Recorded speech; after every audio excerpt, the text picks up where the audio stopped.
Going through conference championship picks, and there is really a lot to be excited about because I'm also going to go through all my G5 picks here, or group of 6 picks here as well, leading into the playoff predictions.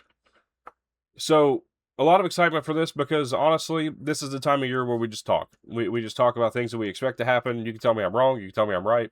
I don't, I don't care in the sense of that's the way college football is. We all get to share our opinions and we all get to tell each other that we think we're wrong, right, indifferent throughout the course of time.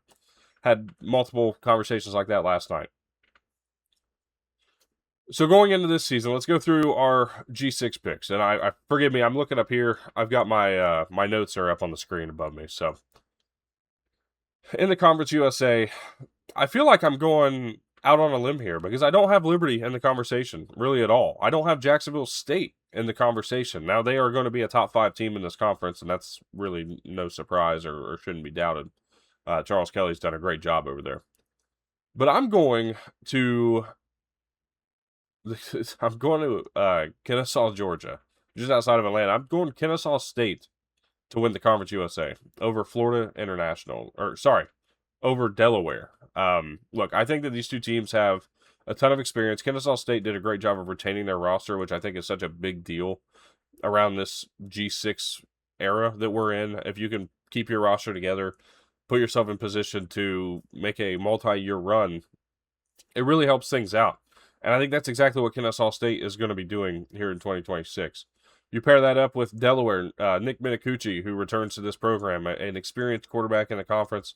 I think only plays further into the excitement for that team as well. I think they're going to step forward. And so Kennesaw State over Delaware is my conference championship pick for the Conference USA. For all G6 conferences, I will give you a dark horse, and that is Florida International, if it wasn't given away already. Look, I think this FIU team is going to be very dangerous. I like what they put together in the transfer portal. They bring in quarterback J.J. Cole, who is an experienced guy at the G6 level. Previously at Appalachian State, has spent time elsewhere in his career as well. I feel like it's going to be his time. He's going to step in and kind of take this offense to another level. I'm excited to watch FIU because I think they're going to be relatively competitive here in this 2026 season. So, again, Conference USA, Kennesaw State over Delaware. FIU is the dark horse. Moving on to the MAC.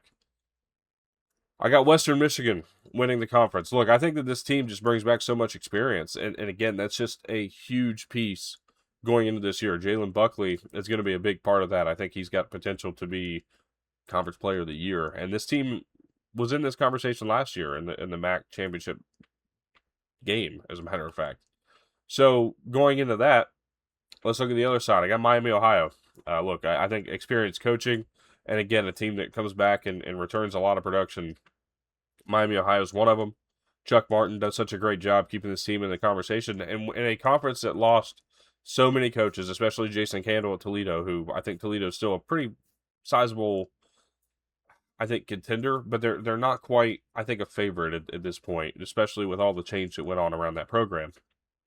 So to me, the best answers were Western Michigan, Miami, Ohio. Now, I'm going to go out on a limb on a dark horse here, but I don't know if it's really that far out. I think this team could be really good this year. That's Kent State, led by Mark Carney. I think this team has a lot of potential. They have looked so good over the last couple of years since Carney took over as the head coach and has really turned this program from a laughingstock 0-12, 1-11 contender all the way into a team that's going to compete for bowl games and very likely this year could compete for a conference title simply, if for nothing else, again, off of returning experience. I think this is a really good team that has, at least by MAC standards, that could come out and really surprise some people, I think, in 2026. Moving on to the Sun Belt, I've got Marshall over Southern Miss. I think this Marshall team is going to be really good, and I think that a lot of it comes down to the fact that the schedule plays into their favor. A lot of the tough games are at home, and again, a lot of returning production for this team, which has been a bit surprising. Look, I didn't know after Charles Huff left what this program was going to keep in stock, and honestly, they've done a really good job. And Carlos Del Rio Wilson has been really solid over the course of his career. Projects to be the starter this year. I think that that's going to be the difference maker. Is just an experienced quarterback in this conference. I think Marshall takes the conference over against Southern Miss, who I think don't miss a beat with with Blake Anderson taking over as the head coach. Of course, Charles Huff was a one and done at Southern Miss. Went up to Memphis. It opens the door for Southern Miss to kind of be this slept-on team that can come out and do some serious damage. Braylon Braxton returns. Forgive me for missing the first name, but they returned Moten. Their cornerback was an All-American caliber player last year and one of the best corners in college football. And they're going to look into, I think, being a really good team. And I think kind of a surprise, again, with all the things that changed around that program. My dark horse for the conference is App State. Look, I think there's a lot of people just are kind of not talking about Appalachian State. And Dwell Logans has done a great job so far in his career as a head coach. But it just hasn't quite clicked yet the way people have expected. I'm excited to see what this year brings. I don't know if they're going to be all that great. But I think that they're, if we're talking dark horse and teams that just aren't in the conversation quite as well as they might like to be, App State might be one of those. Moving on to the Mountain West, I've got UNLV winning the Mountain West over New Mexico. Look, I think these are the two best teams in the conference, and it's not, I don't know that it's particularly close.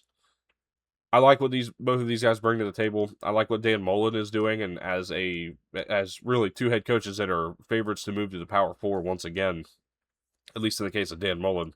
Meanwhile, you talk about Jason Eck, who's looking to get himself into the Power Four, and I thought was a good candidate last year. I think it's a really good opportunity. I like where the Mountain West sits, and I like UNLV a lot to win this conference. My dark horse in the Mountain West is Air Force. Bring back a lot of talent. Troy Calhoun remains the head coach. I don't know that there's a huge contingent that are paying attention to what's been going on with these service academies. Just simply because there's been a lot of turnover on all these rosters. Air Force returns the most, and I'm excited to see what they're able to do. I know Army returns quite a bit. Navy is going to be the one that's really trying to retool, and we'll see if Brian Newberry can keep that team in the conversation. But Air Force, to me, feels like the best and probably the favorite for the Commander-in-Chiefs this year. Moving to the Pac-12, I got Boise State winning over San Diego State. I like both these teams. San Diego State was one of the best defenses in college football last year. You can expect that to maybe take a step backwards. They do lose their defensive coordinator. But there is, I think, a level of excitement for San Diego State to be, again, a contender this year. I think they'll have a good opportunity. We'll see if they're truly legit. I think that, again, we talk about returning production being such a big deal for the G6. And I think these two, again, up there on that list. My dark horse is Texas State. And it's simply for the fact that I really like G.J. Kinney. And I think that he's a great play caller. Love what the offense looks like. I'm interested to see because I feel like this could be one of those years that they're just a little down. But it's year one of the Pac-12. I want to see what everybody looks like. I think Texas State might be trying to come in and maybe prove a point in 2026. I keep saying in 2026, but it's for me to really make sure I get the year correct because obviously the 2025 again in August is a bit much. Moving on to the American, UTSA over FAU is what I've got there. Look, I like FAU a lot. I think Caden Veltkamp coming back, if he can cut down on the picks, again, in this Zach Kitley system, we're talking about a very dangerous offense once again. UTSA, on the other hand, Jeff Traylor looks to kind of just lead this team into the top of the conference by way of everybody else leaving. The majority of the top of this conference in terms of head coaches have departed. It opens the door heavily for UTSA and Owen McCown leading this offense. I'm really excited for what they could be. I think they'll be a good team, obviously winning the American. My dark horse for the American is East Carolina. I think there's not a lot of people that are talking about ECU because of all the transfers, including Caden Hauser. They lose their top two quarterbacks from last year, but they bring in Mitch Griffiths, who is not a stranger to North Carolina. Remember, he was a quarterback at Wake Forest a couple years ago. Transferred to Texas Tech, never really got his chance to start. Goes back to East Carolina and staying in an offense that's very similar, very familiar to him. I think he's got a chance to have a breakout season here in 2026 and be one of the next in what's been a pretty decent line of ECU quarterbacks that have just been solid. No NFL caliber players, but just very solid college quarterbacks at East Carolina. I think that team is going to be a big surprise in the American. So, to recap, Conference USA, Kennesaw State, MAC, Western Michigan, Sunbelt, Marshall, Mountain West, UNLV, Pac-12 Boise State, and American UTSA.